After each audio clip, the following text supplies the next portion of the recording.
ಇದು ನನ್ನ ಹೆಸರು ಖಲೀಲ್ ಅಂತ ಹೇಳ್ಬಿಟ್ಟು ನಾನು ಚಿಕ್ಕಬಳ್ಳಾಪುರ ಮೈನಾರಿಟಿ ಇವತ್ತು ಬ್ಲ್ಯಾಕ್ ಕಾಂಗ್ರೆಸ್ ಆಗಿ ಕೆಲಸ ಮಾಡ್ತಾಯಿದ್ದೀನಿ. ಇವತ್ತು ಇಲ್ಲಿ ಸೇರಿರೋದು ಏನಂದರೆ, ಮೊನ್ನೆ ಒಂದು ವಿಡಿಯೋ ನೋಡಿದೆ ನಾವು. ಇಲ್ಲಿ ಬಂದು ಜಾವೀದ್ ಅಣ್ಣ ಅಂತ ಹೇಳ್ಬಿಟ್ಟು ನಮ್ಮ ಮೈನಾರಿಟಿ ಬಗ್ಗೆ ಕೆಲವು ಹೇಳಿದ್ದಾರೆ. ಅದಕ್ಕೆ ಉತ್ತರ ತಗೊಳೋದಕ್ಕೆ ಇವತ್ತು ನಾನು ಕೂತಿದ್ದೀನಿ ಇಲ್ಲಿ. ಮೊದಲನೇದಾಗಿ ಇವಾಗೇನು ಮೊನ್ನೆ ಪ್ರೆಸ್ ಮೀಟ್ ಮತ್ತು ನಮ್ಮ ಮೈನಾರಿಟಿ ಬಗ್ಗೆನೇ ಮಾತಾಡ್ತಾಯಿದ್ದೀನಿ. ನಾನು ಕೂಡ ಈ ಮೈನಾರಿಟಿ ಬಗ್ಗೆ ಮಾತಾಡುವಾಗ ಈ ಜಾವೀದ್ ಅಣ್ಣ ಅಂತ ಹೇಳ್ಬಿಟ್ಟು ಇವರು ಕೂಡ ಮೊನ್ನೆ ಹೇಳ್ತಾರೆ, ಅದೊಂದು ಪ್ರೆಸ್ ಮೀಟಲ್ಲಿ ಜಮಾತೆ ಅಲೆ ಇಸ್ಲಾಂ ಎಲೆಕ್ಷನ್ಗೆ ಶಾಸಕರು ಕೈ ಹಾಕಿಲ್ಲ ಅಂತ ಹೇಳ್ತಾರೆ. ನಾನು ಅವ್ರು ಕೇಳೋಕ್ಕೆ ಬಯಸ್ತಾ ಇದ್ದೀನಿ. ಯಾಕಂದರೆ ಅವರೆಲ್ಲ ನಮ್ಮ ಕಮಿಟಿ ಅಧ್ಯಕ್ಷರೊಬ್ಬರೇ, ನಾವು ಗೌರವವಾಗಿ ಅವ್ರನ್ನ ಮಾಡಬೇಕಾಗ್ತದೆ. ಅವರು ಕಮಿಟಿ ಎಲೆಕ್ಷನ್ನಲ್ಲಿ ಶಾಸಕರು ಕೈ ಹಾಕಿಲ್ಲ ಅಂತ ಹೇಳ್ತಾರೆ. ಯಾಕೆ ಕೈ ಹಾಕಬೇಕು ಶಾಸಕರು ಅಂತ ನಾವು ಕೇಳ್ತಾ ಇದ್ದೀವಿ. ಯಾಕೆ ಅಂತ ಹೇಳಿದ್ರೆ ಅವರಿಗೆ ಅದು ಕೂಡ ಗೊತ್ತಿಲ್ಲ. ಇದು ಒಂದು ಸಮುದಾಯದ ಎಲೆಕ್ಷನ್ನು. ಈ ಎಲೆಕ್ಷನ್ನಲ್ಲಿ ಇದು ಪಾರ್ಟಿ ಎಲೆಕ್ಷನ್ ಅಲ್ಲ. ಕಾಂಗ್ರೆಸ್ಸು, BJP, JDS ಅಂತ ಬರಲ್ಲ. ನಮ್ಮ ಸಮುದಾಯದ ಎಲೆಕ್ಷನ್ಗೆ ನಮ್ಮ ಶಾಸಕರು ಕೈ ಹಾಕಿಲ್ಲ ಅಂತಾರೆ. ಯಾಕೆ ಕೈ ಹಾಕಿಲ್ಲ ಅಂತ ಹೇಳಿದರೆ, ಇಲ್ಲಿ ಎಲ್ಲ ಪಾರ್ಟಿಗಳು ಸೇರಿದ್ರೆ ಒಂದು ಸಿಂಡಿಕೇಟ್ ಆಗುತ್ತೆ ಸರ್. ಎಲ್ಲ ಪಾರ್ಟಿ ಸೇರಿದ್ರೆ ಒಂದು ಸಿಂಡಿಕೇಟ್ ಆಗುತ್ತೆ. ಅದಕ್ಕೆ ಅವರೇನು ಮಾಡಿದರು ಅಂದರೆ, ಸಾಹೇಬರು ನನಗೆ ನೇರವಾಗಿ ಮಾಹಿತಿ ಕೇಳಿದ್ರು. ಈಗ ನಿಮ್ಮ ಸಮುದಾಯ ಎಲೆಕ್ಷನ್ ಇರ್ತದೆ ಅಲ್ಲಿ ಆಗ್ತಾ ಇದೆಯಲ್ಲ, ಯಾವ ಥರ ಇದು ಅಂತ ಕೇಳಿದ್ರು. ನನಗೆ ಮಾಹಿತಿ ತಗೊಂಡ್ರು. ನಾನು ಹೇಳಿದೆ, ಇಲ್ಲ ಸರ್, ಇದರಲ್ಲಿ ಯಾರು ಇದರಲ್ಲಿ ಹೋಗಂಗಿಲ್ಲ, ಎಲ್ಲ ಸೇರಿ ಒಂದಾಗ್ತದೆ ಅಂತ ಹೇಳಿದ್ದೆ. ಅದಕ್ಕೆ ಅವರು ಅದ್ರ ಬಗ್ಗೆ ಕೈ ಹಾಕಿಲ್ಲ. ಇವರು ಹೇಳೋ ಪ್ರಕಾರ ಏನಂದ್ರೆ, ಕೈ ಹಾಕಿಲ್ಲ ಅಂತ ಹೇಳಿದ್ರೆ ಜಾವೀದ್ ಅಣ್ಣ ಅವ್ರಿಗೆ ಕೈ ಹಾಕಿಲ್ಲ ಅಂತ ಹೇಳ್ತಾ ಇರೋದಕ್ಕೆ ಕಾರಣ ಏನು ಅಂತಂದರೆ, ಕೈ ಬಿಸಿ ಮಾಡಿಲ್ಲ ಅಂತ ನಾವು ಅರ್ಥ ಮಾಡ್ಕೊತಾ ಇದ್ದೀವಿ ಸರ್. ಯಾಕಂತ ಹೇಳಿದ್ರೆ ಇವ್ರದ್ದು ನಮಗೆಲ್ಲ ಪ್ರತಿಯೊಂದು ಗೊತ್ತಿರೋ ಅಂಥ ವಿಚಾರನೇ. ನಾವು ಮುಂದಿನ ದಿನಗಳಲ್ಲಿ ಇದ್ರ ಬಗ್ಗೆ ಎಲ್ಲ ನಾವು ಮುಂದಿನ ದಿನ ಹೇಳ್ತೀವಿ. ಬಟ್ ಆದರೆ ಇವತ್ತು ಅವ್ರು ಮೊನ್ನೆ ಹೇಳಿರೋ ಪ್ರಕಾರ ಅದಕ್ಕೆ ಮಾತ್ರ ಉತ್ತರ ಕೊಡ್ತಾ ಇದ್ದೀವಿ. ಎರಡನೇದು ಏನಂತ ಹೇಳಿದ್ರೆ, 6 ತಿಂಗಳಿಂದ ನಾನು 6 ತಿಂಗಳಿಂದ ಸಾಹೇಬರಿಗೆ ಫೋನ್ ಮಾಡ್ತಾ ಇದ್ದೀನಿ ಅಂತ. 3.5 ವರ್ಷ ಆಗಿದೆ ಅಂತ ತಾವೇ ಹೇಳ್ತಾ ಇದ್ದೀರಿ. ಮೊನ್ನೆ ಕೂತ್ಕೊಂಡು ಮೀಡಿಯಾದಲ್ಲಿ 3 ವರ್ಷ ಏನು ಮನೆಯಲ್ಲಿ ಮಲ್ಕೊಂಡಿದ್ರಾ ನೀವು? ಇದಕ್ಕೆ ನಮಗೆ ಉತ್ತರ ಕೊಡಬೇಕು. ಎರಡನೇದು, ಮೈನಾರಿಟೀಸ್ಗೆ ಏನು ಮಾಡಿದ್ದಾರೆ ಅಂತ ಕೇಳ್ತಾ ಇದ್ದಾರೆ. ನಮ್ಮ ಶಾಸಕರು ಪ್ರತಿಯೊಂದು ಸಮುದಾಯಕ್ಕೂ ಏನೇನು ಅವರವ್ರ ಸಮುದಾಯಕ್ಕೆ ಏನೋ ಬೇಡಿಕೆಗಳಿತ್ತು ಅದು ಒಂದೊಂದೇ ಪೂರೈಸ್ಕೊಂಡು ಬರ್ತಾ ಇದ್ದಾರೆ. ಈಗ ಮುಂದಿನ ದಿನಗಳಲ್ಲಿ ನಮಗೆ ಏನು ಆಶ್ವಾಸನೆ ಕೊಟ್ಟಿದ್ರು, ಈ ಈದ್ಗಾಗೆ ಸ್ಮಶಾನಕ್ಕೆ ಜಾಗ ಕೊಡ್ತೀವಿ ಅಂತ, ಅದು ಅವ್ರು ಕೊಡ್ತಾರಂತ ವಿಶ್ವಾಸ ನಮಗೂ ಇದೆ. ಇವತ್ತಲ್ಲ ನಾಳೆ ಅದನ್ನು ನಮ್ಮ ಕೊಡ್ತಾರ ಅಂತ ನಮ್ಗೆ ಅದೊಂದು ಭರವಸೆ ಇದೆ. ಆಮೇಲೆ ಸರ್, ಇನ್ನೂ ಒಂದು, ಇವರು ನಾನು ವೈಯಕ್ತಿಕವಾಗಿ ನಾನು ಕೇಳ್ತಾ ಇದ್ದೀನಿ, ಜಾವೀದ್ ಅಣ್ಣಾಗೆ ಕೇಳ್ತಾ ಇದ್ದೀನಿ. ಯಾಕಂತ ಹೇಳಿದ್ರೆ, ಅವರು ಯಾವತ್ತೂ ನಮ್ಮ ಮೈನಾರಿಟೀಸ್ಗೆ ಅವ್ರ ಕಾಂಟ್ರಿಬ್ಯೂಷನ್ ಏನು ಅಂತಲೇ ನಮಗೆ ಗೊತ್ತಿಲ್ಲ. ಯಾರಿಗೆ ಏನು ಮಾಡಿದ್ದಾರೆ ಅಂತಲೂ ಗೊತ್ತಿಲ್ಲ ಇವಾಗವರೆಗೂ. ನೀವು ಆ ಥರ ಮೈನಾರಿಟೀಸ್ ಬಗ್ಗೆ ಅಷ್ಟು ಕಾಳಜಿ ವಹಿಸ್ಕೊಂಡು ಮಾತಾಡ್ತಾ ಇದ್ದೀರಲ್ಲ. ಇದೇ ಕೆರೆಯಲ್ಲಿ ಎಲ್ಲ ಸಮುದಾಯಕ್ಕೂ ಸರ್ಕಾರ ಜಾಗ ಕೊಟ್ಟಿತ್ತು, ಎಲ್ಲ ಸಮುದಾಯಕ್ಕೂ ಕಟ್ಟಿದ್ದಾರೆ. ನಮಗೂ ಕೂಡ ಮೈನಾರಿಟೀಸ್ಗೂ ಕೂಡ 20 ಕುಂಟೆಯನ್ನು ಬಂದಿತ್ತು. ಅದನ್ನು ಕೂಡ ನೀವು ಉಳಿಸ್ಕೊಳ್ಳೋಕ್ಕೆ ನಿಮ್ಮ ಕೈಯಲ್ಲಿ ಆಗಲಿಲ್ಲ. ಅದನ್ನು ಕೂಡ ಉಳಿಸ್ಕೊಳ್ಳೋಕ್ಕೆ ಆಗಿಲ್ಲ ಸರ್. ಇವತ್ತು ಇಲ್ಲ ಅಲ್ಲಿ ಜಾಗ. ಅವತ್ತು ಕೊಟ್ಟಿದ್ರು, 20 ಕುಂಟೆ ಕೊಟ್ಟಿದ್ರು. ಏನಾಯಿತು ಅಂತ ಗೊತ್ತಿಲ್ಲ.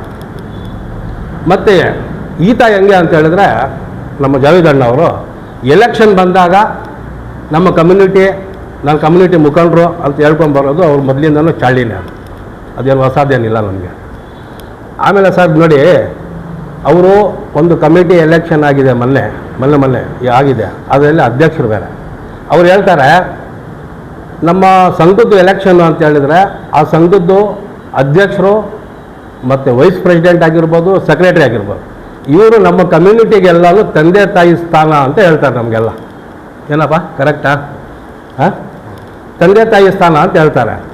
ಇವತ್ತು ಅದೇ ಕಮ್ಯುನಿಟಿಯಲ್ಲಿ, ಅದೇ ಮೈನಾರಿಟಿಯಲ್ಲಿ ಒಂದಿಬ್ಬರು ಮೂವರು ಬೆಳೀತಾ ಇದ್ದರೆ ನಿಮ್ಗೆ ಯಾಕೆ ನೋಡೋಕ್ಕಾಗ್ತಾ ಇಲ್ಲ? ಒಬ್ಬರು ಸಮ್ಮು ಅಂತ ಹೇಳ್ಬಿಟ್ಟು, ಇನ್ನೊಬ್ಬರು ಶಾಹಿದ್ ಅಂತ ಹೇಳ್ಬಿಟ್ಟು, ಇವರು ಕಾಂಗ್ರೆಸ್ಸಲ್ಲಿ ಕೆಲಸ ಮಾಡ್ಕೊಂಡು ಬಂದಿರೋ ಅಂಥವ್ರನ್ನ ನಮ್ಮ ಶಾಸಕರು ಗುರುತಿಸಿ ಅವ್ರಿಗೆ ಕೊಟ್ಟಿರೋದು ನಾಮಿನಿಗಳು 2. ಅದು 1 ದಿವಸದಾಗಿರ್ಬೋದು, 3 ತಿಂಗಳದಾಗಿರ್ಬೋದು, 3 ವರ್ಷದಾಗಿರ್ಬೇಕು. ಅವ್ರು ಗುರುತಿಸಿ ಕೊಟ್ಟಿದ್ದಾರೆ. ಅದನ್ನ ಹೆಸರು ಕೂಡ ಅವ್ರಿಗೂ ಗೊತ್ತಿಲ್ಲ. ಯಾರೋ ಇಬ್ಬರು ಏನೋ ಒಂಥರ ಮಾತಾಡ್ತಾರೆ. ಅವರು ನಮ್ಮ ಕಮಿಟಿಗೆ ಅಧ್ಯಕ್ಷರ ಸ್ಥಾನದಲ್ಲಿ ಈಗಿದ್ದಾರೆ. ಇರಲಿ. ಎರಡನೇದು ಸರ್, ಅದು ಯಾರೋ ಹಮ್ಮೇಮು ಪಕ್ಕದ ಮನೆ ಗೊತ್ತಿಲ್ಲ, ಅಂಥವನ್ನ ಕರ್ಕೊಂಬಂದು ನೀವು ಟೌನ್ ಪ್ಲಾನಿಂಗ್ ಅಪ್ರೂವಲಲ್ಲಿ ಮೆಂಬರ್ ಮಾಡಿದ್ದೀರಾ ಅಂತ ನೀವು ಕೇಳ್ತಾ ಇದ್ದೀರಾ. ಸರ್, ಇದು ಕಾಂಗ್ರೆಸ್ ಪಕ್ಷ. ಇದು ಮನೆಯಲ್ಲಿ ಮಾಡ್ಕೊಂಡಿರೋರು ಕರ್ಕೊಂಬಂದು ಟೌನ್ ಪ್ಲಾನಿಂಗ್ಗಳು ನಾಮಿನಿಗಳು ಮಾಡಲ್ಲ ಸರ್. ಅದು ನಿಮ್ಮ ಗಮನದಲ್ಲಿ ಇರಬೇಕು. ಅದೇ ಹಮೀಮು ಅದೇ MLA ಜೊತೆಯಲ್ಲಿ ನಾವು ನೋಡ್ದಂಗೆ ಎಲ್ಲನೂ ಏನು ನಮ್ಮ ಕಾಂಗ್ರೆಸ್, ನಮ್ಮ ಮೈನಾರಿಟಿ ಕಾಂಗ್ರೆಸ್ಸಲ್ಲಿ ಹುಡುಗರಿಗೆ ಏನು ಕಾರ್ಯಕರ್ತಿದ್ದಾರೆ, ಪ್ರತಿಯೊಬ್ಬರು ರೋಡಿಗೆ ಬಂದು ರೋಡಲ್ಲಿ ಹೋರಾಟಗಳು ಮಾಡಿರುವಂಥವ್ರನ್ನ ಅಂಥ ಮುಖಂಡರು, ಶಾಸಕರು ಗುರುತಿಸಿ ಅವ್ರಿಗೆ ಬಂದು ಪಾಪ ಟೌನ್ ಪ್ಲಾನಿಂಗ್ ಅಪ್ರೂವಲ್ ಕೊಟ್ಟಿದ್ರೆ ಅವ್ನು ಯಾರು ಬಚ್ಚ ಅಂತ ಮಾತಾಡ್ತಾರೆ. ಇವರು ಅದೇ ನಮ್ಗೆ ಹೇಳ್ಕೊಟ್ರಲ್ಲ, ನಮ್ಮ ಸಂಘದ್ದು ಅರ್ಜೆಸ್ಟ್ ಅಂತ ತಂದೆ ತಾಯಿ ಸ್ಥಾನ ಅಂತ. ಈಗ ಮಕ್ಕಳು ಬೆಳೀತಾ ಇಲ್ವಾ? ಆ ಮಕ್ಕಳ ಹೆಸರುಗಳು ಗೊತ್ತಿಲ್ವಾ? ಇದು ನಾನು ನಮ್ಮ ಜಾವೇದಣ್ಣ ಕೇಳಕ್ಕೆ ಬಯಸ್ತಾ ಇದ್ದೀನಿ ಸರ್. ಲಾಸ್ಟು ಮಾತಾಡ್ತಾ ಸರ್ ನೋಡಿ, ಈಗ ನಮ್ಮ ಶಾಸಕರು ಆಶ್ವಾಸನೆ ಕೊಟ್ಟಿದ್ದಾರೆ. ನಮಗೆ ಏನು ಆಶ್ವಾಸನೆ ಕೊಟ್ಟಿದ್ದಾರೋ ಅದು ಕೊಡ್ತಾರೆ. ಕೊಟ್ಟಿಲ್ಲ ಅಂದರೂ ಕೂಡ ಅದು ಕೇಳೋ ಹಕ್ಕು ನಮಗೂ ಇದೆ ಸರ್. ನಾವು ಕೇಳ್ತೀವಿ. ನಮ್ಮ ಸಮುದಾಯಕ್ಕೆ ಬರೋ ಅಂಥದ್ದು ಏನು ಆಶ್ವಾಸನೆ ಕೊಟ್ಟಿದ್ದಾರೆ ಅದನ್ನು ನಾವು ತೊಗೊತೀವಿ. ಅವ್ರ ಜೊತೆಗೆ ನಾವು ನಿಂತ್ಕೊತೀವಿ. ಅಂತಲ್ಲ, ಅದನ್ನು ನಾನು ಒಬ್ಬ ಶಾಸಕರನ್ನ 2,40,000 ಜನಕ್ಕೆ ಒಂದು ಶಾಸಕರು ಅಂತ ಹೇಳಿದ್ಮೇಲೆ ಅವ್ರಿಗೆ ಜೋಕರು ಅಂತ ಕೂಗ್ತೀವಿ. ಇದು ನಿಮಗೆ ಶೋಭೆ ತರೋದಲ್ಲ.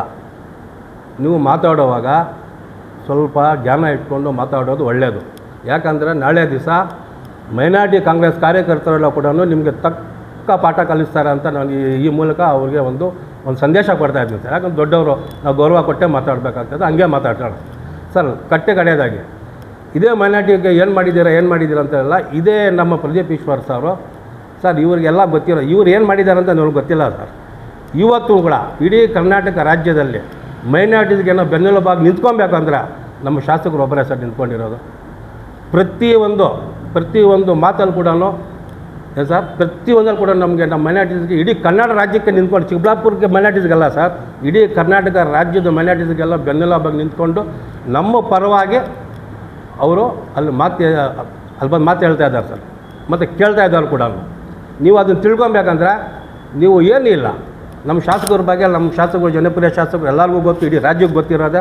ಅದರಲ್ಲಿ ನಮ್ಮ ಜಾವೇದಣ್ಣಗೆ ಹೇಳ್ತಾ ಇದ್ದೀನಿ, ನೀವು ಜಮೀರ್ ಅಹಮದ್ ಸಾಬ್ ಅವ್ರನ್ನ ಕೇಳಿ, ಜಬ್ಬಾರ್ ಸಾಬ್ ಅವ್ರಿಗೂ ಕೇಳಿ, ನಮ್ಮ ನಸೀರ್ ಅಹಮದ್ ಸಾಬ್ ಅವ್ರಿಗೂ ಕೇಳಿ. ಅವರು ಕೂಡ ನಮ್ಮ ಶಾಸಕರು ಅಂದರೆ ನಮ್ಮ ಮೈನಾರಿಟೀಸ್ಗೆ ಬೆನ್ನೆಲುಬಾಗಿ ನಿಂತ್ಕೊಂಡು ಒಂದು ಅಣ್ಣ ತಮ್ಮಂದಿರ್ತಾರೆ, ಅವರು ಕೂಡ ಗುರುತಿಸ್ಕೊಂಡಿದ್ದಾರೆ ಇವತ್ತು. ಅಂಥದ್ರಲ್ಲಿ ನಮ್ಮ ಜಾವೇದಣ್ಣ ಅವರಿಗೆ ಈ ಮೂಲಕ ನಾನು ತಿಳಿಸೋದೇನೆಂದರೆ, ಮುಂದಿನ ದಿನಗಳಲ್ಲಿ ಶಾಸಕರ ಬಗ್ಗೆ ಮಾತಾಡುವಾಗ ಸ್ವಲ್ಪ ಸುಮ್ಮನೆ ಯಾವುದೋ ಒಂದು ಹತಾಶೆಯಲ್ಲಿ ಮಾತಾಡೋದು ಬೇಡ. ಒಂದು ಗಾಂಭೀರ್ಯ, ನೀವು ಏನೇ ಮಾತಾಡಿ ಒಂದು ಗಾಂಭೀರ್ಯವಾಗಿ ತಗೊಳ್ಳಿ. ನೀವು ಒಂದು ಅಧ್ಯಕ್ಷ ಸ್ಥಾನದಲ್ಲಿದ್ದೀರಿ. ನಾನು ಕಡೆಯದಾಗಿ ಒಂದೊಂದು ಮಾತು ಹೇಳಿ ನಾನು ಮುಗಿಸ್ತೀನಿ ಸರ್. ನಮ್ಮ ಏನೀಗ ಅಧ್ಯಕ್ಷರು ಅಂತ ಹೇಳ್ತಾರೆ ಅವರ, ನಮ್ಮ ಕಮಿಟಿ ಅಧ್ಯಕ್ಷರು ನಮಗೂ ಗೊತ್ತಿರೋದೆ. ತಾವು ಇಷ್ಟೆಲ್ಲ ಮಾತಾಡ್ತಾ ಇದ್ದೀರಲ್ಲ, ಯಾವುದೇ ಎಲೆಕ್ಷನ್ ಬಂದಾಗ ಮಾತ್ರ ಸರ್ ನಮ್ಮ ಕಮ್ಯುನಿಟಿಗೆ ತಗೊಳೋದು, ಇದೆಲ್ಲ ಅಡ್ಜಸ್ಟ್ಮೆಂಟು. ಇದು ನಮಗೆಲ್ಲ ಗೊತ್ತಿರೋದೆ ಬಿಡಿ. ಈಗ ಮುಂದಿನ ದಿನಗಳಲ್ಲಿ ಇನ್ನು ಕೆಲವೇ ದಿನಗಳಲ್ಲಿ ನಿಮ್ಮ ಅಧ್ಯಕ್ಷ ಸ್ಥಾನನ ನೀವು ಉಳಿಸ್ಕೊಳ್ಳೋದನ್ನು ನೋಡಿ ಸರ್ ಫಸ್ಟ್. ಆಮೇಲೆ ನಮ್ಮ ಕಮ್ಯುನಿಟಿನ ತೊಗೊಂಡು ಹೋಗೋದು ಆಮೇಲೆ ಇರಲಿ.